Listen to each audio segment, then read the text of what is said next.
You are listening to I Am Refocused podcast with your host, Shemaya Reed. This podcast is designed to inspire you to live your purpose and regain your focus. Now, let's tune into today's podcast. Hey, this is I Am Refocused podcast, and today we have an awesome episode. Like always, we are going to talk to Mr. Paul Moore. He is a business professional, and today we're going to talk about his amazing story, his riches to rags to back. So he had a comeback, y'all. So if you love football, if you love sports, well, you're going to love this too, because this is all about coming back and getting that victory. So right now, I want to introduce Paul Moore. How are you doing today, sir? Hey, I'm doing great, Shemaya. Thanks for having me on. I'm really honored to be here. Yes, sir. So tell us a little backdrop of your story, and a little bit after that, tell us the riches to rags and back.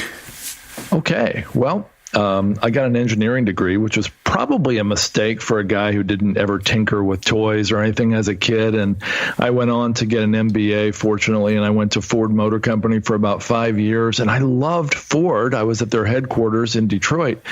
But I found myself always wanting to start my own business on the side. So about 5 years later, I left, started my own company, and we had an incredible ride. We were in the right business at the right time. And so our company, I was finalist for Michigan Entrepreneur of the Year a couple of years in a row.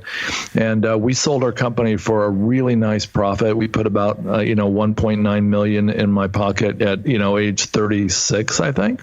And so I was really happy to do that. And I moved from Metro Detroit to the Blue Ridge Mountains of Virginia. And I had no business managing money, I'll tell you that. I did not know the difference between investing and speculating. Investing, Shemaya, is when your principal is generally safe and you've got a chance to make a profit. Speculating is when your principal is not at all safe and you've got a chance to make a profit. And so I confused the two, and I made a lot of bad deals. I made some great deals as well. I got involved in real estate investing right around that time, around 2000, and we started flipping houses, flipping waterfront lots at a resort area here in Virginia. I set up a residential real estate website, and so all my income was tied to real estate. Built some houses, did a small subdivision, and when the economy turned in the year 2007 or so. It turned here before it did in the rest of the country, I think, because we are closely tied to Metro DC. A lot of our investors here who invest at Smith Mountain Lake in Virginia are from Washington, D.C. And so the economy turned, and I found myself in late 2007 not having $1.5 million in the bank, but having $2.5 million in debt and all kinds of property to go with it. So that's how my story started. And it was, I found myself in late 2007, and my business partner came to me and said, hey, I can't really afford to make these extremely high interest payments anymore on this debt, so I'm going to have to leave. So best wishes, and you can make any profit from these properties you want, and I'll be happy for you, but I just can't afford this anymore. So he signed his half of the company over to me, and he moved on, and we're still really good friends today. But it was painful, my interest payments just went way up. I found myself really stuck. And I have a morning practice. I have a practice of getting up really early in the morning and meditating. And I was sitting in a chair one morning, and the thought came to me, WWGMD. That's not actually how the thought came. I say it kind of tongue in cheek because it sounds like I'm saying, what would grandma do? But that's not what it meant. It was, what would George Mueller do? And that's literally the sentence that came to my mind. And I thought, what would George Mueller do? Now, backstory, George Mueller is an incredible guy. He was a hellion in Germany in I think probably the 1810s, 1820s. And he actually completely turned around and he got his life on the right track. He moved to England and he actually became a pastor. And he was really discouraged with people's money management. So he said, well, I'm going to do something to prove to the whole world that you can manage your money a lot better, and that you through faith and through the right mindset and all that, you can actually not have to be desperate, scratching and scraping for every dollar. So he decided to start housing orphans. And he started out by housing like 2 or 4 orphans in his house. And then he built another building to house orphans. And he bought a building and he converted that to house orphans.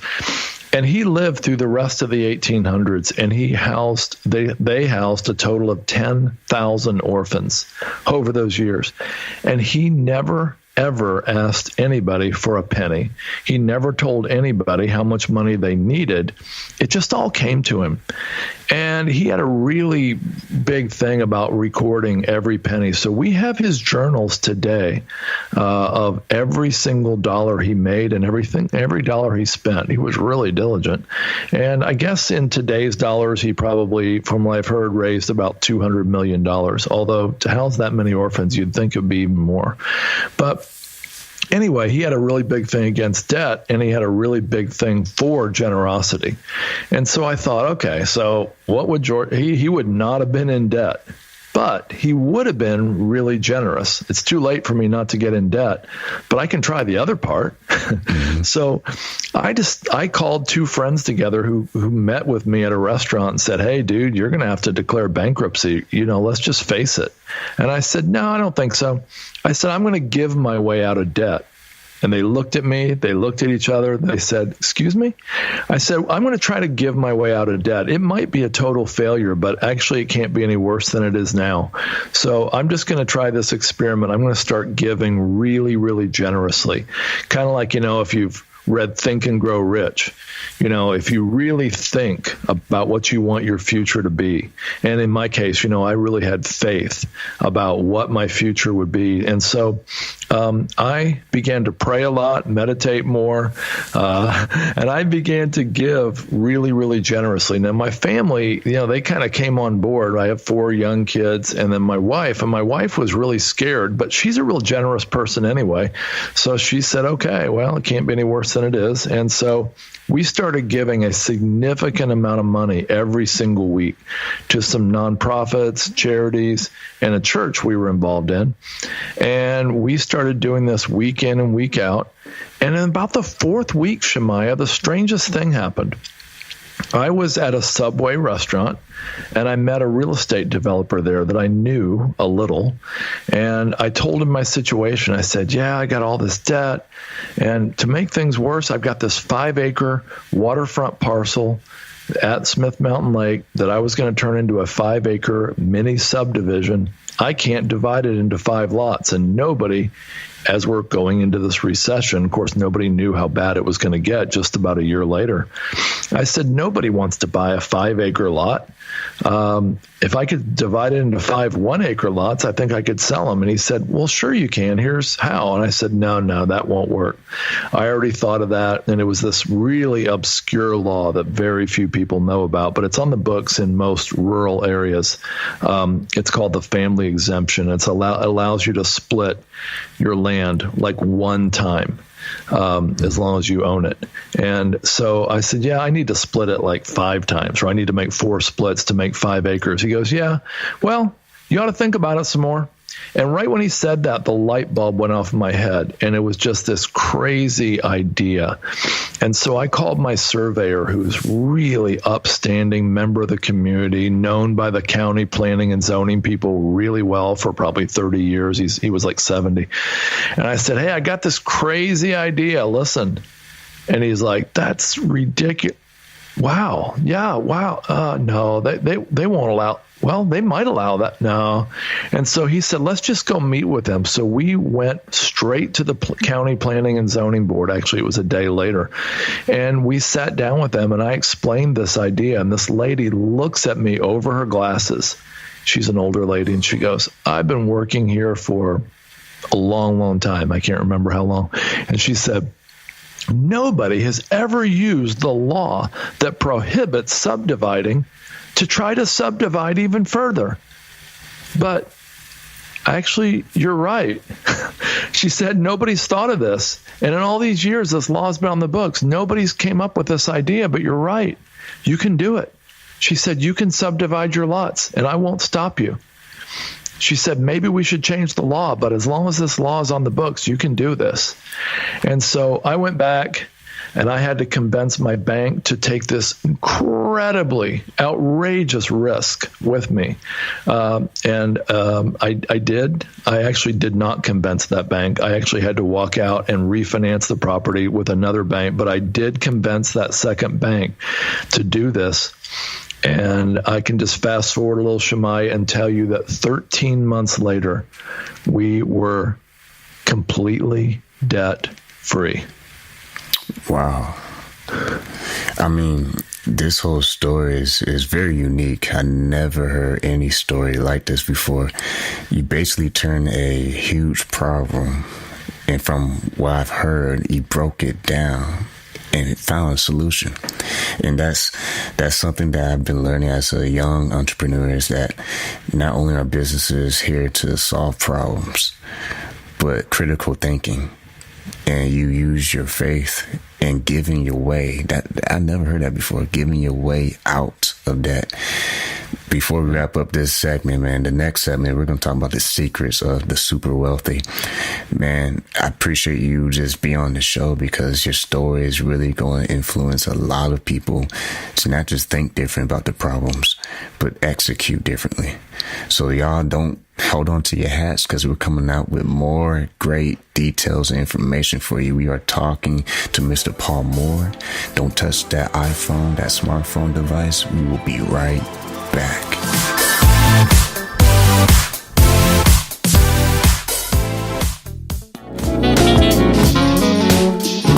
Welcome to Rockefeller's Barbershop. This is the day that the Lord has made, and I will be blessed and be glad in Him. Today I want to introduce myself. My name is Rico Rodriguez at Rockefeller's Barbershop here in San Antonio, Texas, 1733 Babcock Road. My phone number is 210-782-5188. And again, we do walk-ins on Sundays. You are listening to I Am Refocused podcast on iHeartRadio. God bless you. Have a wonderful day.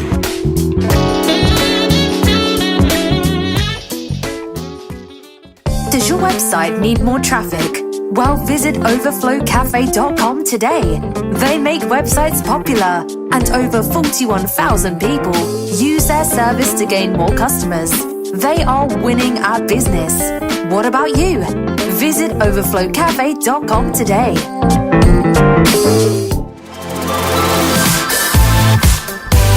Welcome back, y'all. You are tuned in to I Am Refocused podcast. We are here on Spotify, iHeartRadio, iTunes, many platforms. But today we are talking to Paul Moore, and he has told us his amazing story of coming back into the business world, beating all the odds that were set against him. Welcome back, sir. How you doing, man? You doing good so far? Yeah, I'm doing great. This has been great. Thank you. So after all that you've been through, I mean, even through the comeback and breaking down the issues and turning into the opportunity, what was your biggest why? You know, I don't know. Several years ago, people would not have been able to relate to this, but I think, you know, you're in San Antonio. I know you have some major highways there.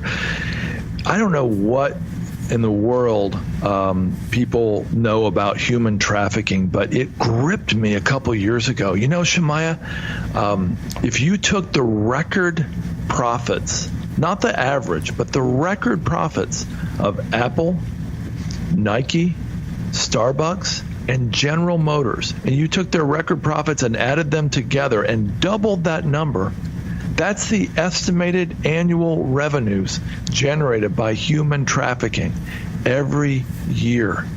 It's stunning. It's a huge problem. It's way bigger than most people think, and it's happening under our noses, and of course it's happening around the world. It's a tragedy, and I want to believe that if I would have been alive in the mid-1800s, I would have been an abolitionist, of course, fighting against slavery.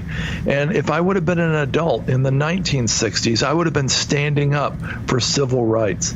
Well, Shemaiah, this is slavery, and this is a civil right that's been ripped away from 10 and 12 and 14-year-olds around the world, and even younger and older as well. And the cost to these individuals is incredible, because one human trafficking victim can generate up to about $500,000 a year to their so-called owner.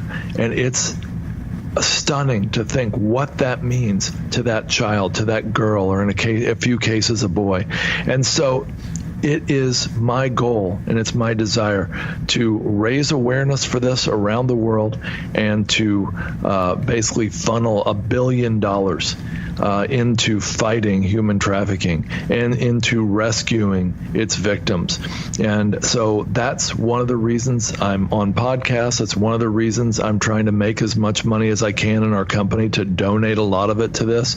And we're also doing something in Texas. I'm on the board of an organization, and the website is freedomplaceproject.com.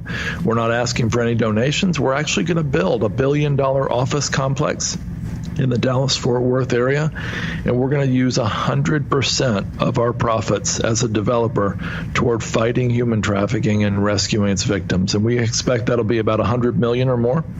And we plan to use that as a prototype to do it again and again. And so that's what I'm really passionate about, Shemaiah. And say there's a business owner out there who hears this and they want to contribute in some kind of way. How can they do that with you? Well, there's really no way to contribute to Freedom Place Project. Now, if anybody knows a CEO, somebody who's had tremendous success developing large real estate properties, office properties, we're looking for a CEO. We've got some of the staff in place, but we don't have that one person. So if you know anybody, that would be helpful. If you want to donate, I would just give to the organization called exoduscry.com. They made a film called Nefarious, and some people call it Nefarious. And that film is what opened my eyes to the horrors of human trafficking. And so I would give to them or another organization that's fighting this great evil. I appreciate what you're doing, because not too many people answer the call. And when you answer the call, I'm sure you know by your experience, it's not easy. But it's a commitment, it's a lifestyle. So I thank you for your efforts in that cause. You bet. And let's dig into this segue. Since we talked about the struggles and we talked about problem solving through your story, what's some of the secrets that you know about the super wealthy who are out here in this world that you can share with our fellow entrepreneurs? So, it's really no secret. A lot of the super wealthy, even if they make their money in tech or in other places, a lot of them perpetuate that wealth through commercial real estate. Commercial real estate has a lot of advantages. One advantage is, and I don't have time to develop this fully, but is you can force appreciation. And what I mean by that is, in a residential real estate setting that most of us are familiar with, your house or your duplex or whatever is, the value is determined by comps. You hear you don't want to be the very best house in the neighborhood because the neighborhood pulls it down. Well, that's not really true with commercial, where comps or comparable properties are used to develop a residential property value. A commercial property value is is basically the net operating income, or the income, divided by the normal rate of return in that market. It's also called the cap rate. And so you can actually drive or force appreciation by improving the income. You can add all kinds of things to your property. You can add, they're called value adds. And so you can improve, for example, for an apartment, you can improve the bathrooms, the kitchen, the flooring. You can add an extra building if you have room to build on. You can add storage units. You can upcharge for internet, cable, all kinds of things that, an apartment owner can do. Or if you have a self-storage facility, you can add U-Haul, sell boxes, tapes, scissors, locks, renter's insurance, all kinds of things to add income. And a small addition in income can drive a very significant increase in value. But it's better than that. The value is leveraged by debt, and so the equity owners get a disproportionate share, in fact, they get all, of the increase in value. So commercial real estate can drive, it perpetuates fortunes in a really powerful way. And I kind of hesitate to say this but it's just math, and anybody can go prove this themselves. If you took $100,000 and you could invest that in year one, and that could return 20% a year, which is actually, that's a very, very healthy return, but it's pretty normal return in commercial real estate, especially in self-storage right now, which is performing better than multifamily and other asset classes at the moment. But if you could get let's say an 8% year in and year out return, but then the appreciation makes up the rest, and you get a 20% return. And at the end of 5 years, that property is sold. Now the $100,000 becomes $200,000 if you reinvest the profits along the way, at least. And then that $200,000, 5 more years, becomes $400,000. 5 more years, it becomes $800,000. 5 more years, you get the idea. It becomes $1.6 million. And within 30 years, you're between $3 and $6 million, depending on the actual return, depending on all kinds of other things. And so the point is, the wealthy know this, and they can get into some of these investments that most people can't get access to. I had a wealthy guy call me today from Miami, Florida, and he was saying how he got involved in this apartment deal, and he was getting like a 39% return per year. The wealthy perpetuate that wealth, and they don't invite the public to their party. And here's one of the reasons why. The Securities and Exchange Commission in 1933 was trying to protect the public. And by the way, I agree with this law. I really do. They made laws that said, the general public can't invest in these larger deals. You have to prove that you have the knowledge and the mindset and the risk tolerance to handle these, to deal with these larger deals. So they basically made a semi-arbitrary rule that said you have to be an accredited investor. And that's been typically true. It basically means you're generally a millionaire, or you make $200,000 or $300,000 a year. I won't dial it down any further. But anyway, And so for years and years, accredited investors, the wealthy have had access to these amazing deals, and the general public hasn't. Well, crowdfunding has opened the door, and some of the new rules and regulations that have been passed in the last 6 years or so have opened the door to allow a lot more people to get involved in commercial real estate. So I'll summarize it with that. I hope that helps. And when it comes to, say, there's someone who's listening to this and like, man, that sounds very interesting, but I don't have that kind of money right now. What words of wisdom will you give to someone who may be very interested in maybe one day being positioned to do this? What's some of the habits they need to start developing now? Well, a lot of the FIRE, the financial independent, retire early type people are talking about this. And I'm really glad the Dave Ramsey type people are talking about this as well. And that is, if you spend $4 a day getting a small cappuccino or whatever, that if you added that up, and if you have to pay tax on that, so it's actually costing you $5 a day or more.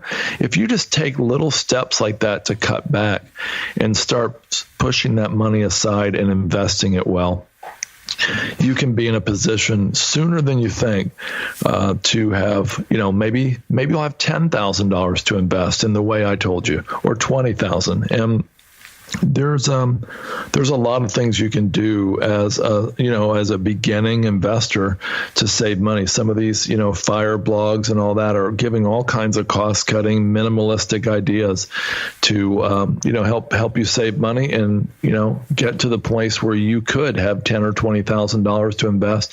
And when you're in that position, there are crowdfunding websites that allow people to invest smaller amounts. You don't have to have $100,000 anymore. You don't always have to be an accredited investor. Check it out. There's all kinds of things out there, websites where you can invest in real estate with a much smaller amount. And speaking of wealth and money, you co-host a podcast, Wealth Building. Tell us a bit about that.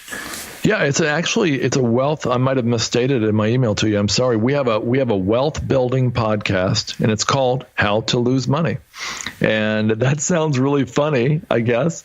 But basically, my goal over the years has been to tell people the truth about how hard it is to make money, how hard it is to be an entrepreneur, and how many ways you can mess up. I talked about the difference between speculating and investing earlier in the show. There are so many ways to make mistakes, and most every investor I've ever talked to, an entrepreneur and manager, has had a lot of really hard times. And those hard times build a framework where we can hang our future success on without crushing us. And so the How to Lose Money podcast talks to successful entrepreneurs, investors, and managers about past failures they've had, things that they've done wrong or that have been done to them, or just unfortunate situations that have built their character and taught them to be the person that they are now, who can be a successful investor or entrepreneur. So that's what we're about on How to Lose Money. And you also are the author of The Perfect Investment. So how can the public find your book online? Yeah, my book's called The Perfect Investment, and it's about multifamily investing. It's actually very similar to self-storage investing. So almost all the principles in the book would apply to self-storage, which I'm very interested in right now, by the way. And the book is available on Amazon, and it's also available through our website, which is called wellingscapital.com. Man, this episode was very enlightening, and I'm sure a lot of people are going to listen to this over and over again. So if you know any business professional out there or a young entrepreneur like myself who's trying to learn the business and the system, definitely share this with all your friends and family. And before we let you go, Mr. Paul Moore, what are some of the last words you want to give to our audience? Well, I'm just going to reiterate a few things I said earlier, which is know the difference between investing and speculating. By the way, it's fine to speculate. Just know that you are, because if you lose it, you don't want to be kicking yourself for years like I did. That's number one. Number two, and that is be generous now. Don't wait until you're $500,000 or a millionaire, because chances are you'll probably be the same person then that you are now. So be today, in your character and even in your actions, what you want to become someday, and you will take a huge step forward toward reaching that goal. That's well said. And like we always say on every single show, we never miss this beat. Keep God first, stay focused, and peace.